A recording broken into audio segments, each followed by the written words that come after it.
Genesis 11, the Tower of Babel. Now the whole world had one language and a common speech. As people moved eastward, they found a plain in Shinar and settled there. They said to each other, "Come, let's make bricks and bake them thoroughly." They used brick instead of stone, and tar for mortar.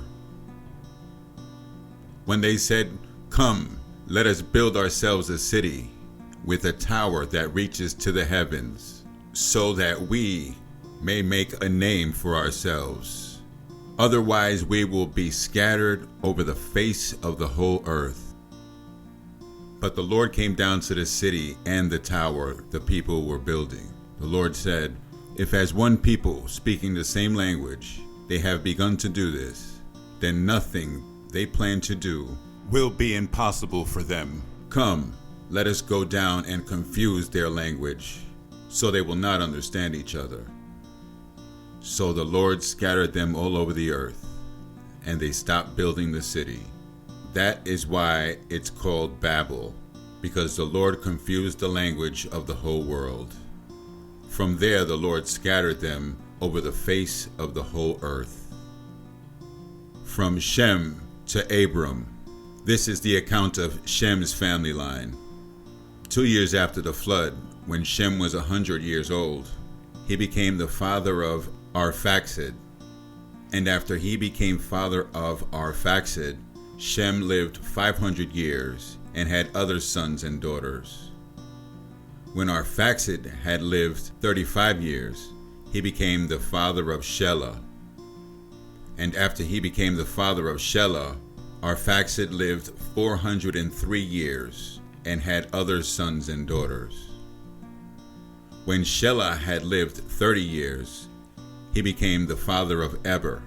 And after he became the father of Eber, Shelah lived 403 years and had other sons and daughters. When Eber had lived 34 years, he became the father of Peleg. And after he became the father of Peleg, Eber lived 430 years and had other sons and daughters. When Peleg lived 30 years, he became father of Reu. And after he became father of Reu, Peleg lived 209 years and had other sons and daughters. When Reu had lived 32 years, he became the father of Serug. And after he became the father of Serug, Reu lived 207 years and had other sons and daughters. When Serug had lived 30 years, he became the father of Nahor.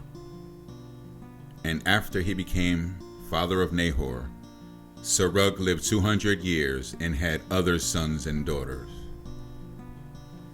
When Nahor lived 29 years, he became the father of Terah. And after he became the father of Terah, Nahor lived 119 years and had other sons and daughters. After Terah lived 70 years, he became the father of Abram, Nahor, and Haran. Abram's family. This is the account of Terah's family line. Terah became the father of Abram, Nahor, and Haran. And Haran became the father of Lot. While his father Terah was still alive, Haran died in Ur of the Chaldeans in the land of his birth. Abram and Nahor both married. The name of Abram's wife was Sarai, and she became Nahor's wife, and the name of Nahor's wife was Milcah. She was daughter of Haran, the father of both Milcah and Iscah. Now Sarai was childless because she was not able to conceive. Terah took his son Abram, his grandson Lot of Haran, and his daughter-in-law Sarai, the wife of his son Abram, and together they set out from Ur of the Chaldeans to go to Canaan. But when they came to Haran, they settled there. Terah lived 205 years, and he died in Haran. Genesis 12. The call of Abram. The Lord had said to Abram, "Go from your country, your people, and your father's household to the land I will show you. I will make you into a great nation, and I will bless you. I will make your name great, and you will be a blessing. I will bless those who bless you, and whoever curses you I will curse. And all these peoples on earth will be blessed through you." So Abram went as the Lord had told him, and Lot went with him. Abram was 75 years old when he set out from Haran. He took his wife Sarai, his nephew Lot, and all the possessions they had accumulated, and the people they had acquired in Haran. So they set out for the land of Canaan, and they arrived there. Abraham traveled through the land as far as the site of the great tree of Moreh at Shechem. At that time the Canaanites were in the land. The Lord appeared to Abram and said, "To your offspring I will give this land." So he built an altar there to the Lord who had appeared to him. From there he went on toward the hills of east of Bethel and pitched his tent, with Bethel on the west and Ai on the east. There he built an altar to the Lord and called on the name of the Lord. Then Abram set out and continued toward the Negev, Abraham in Egypt.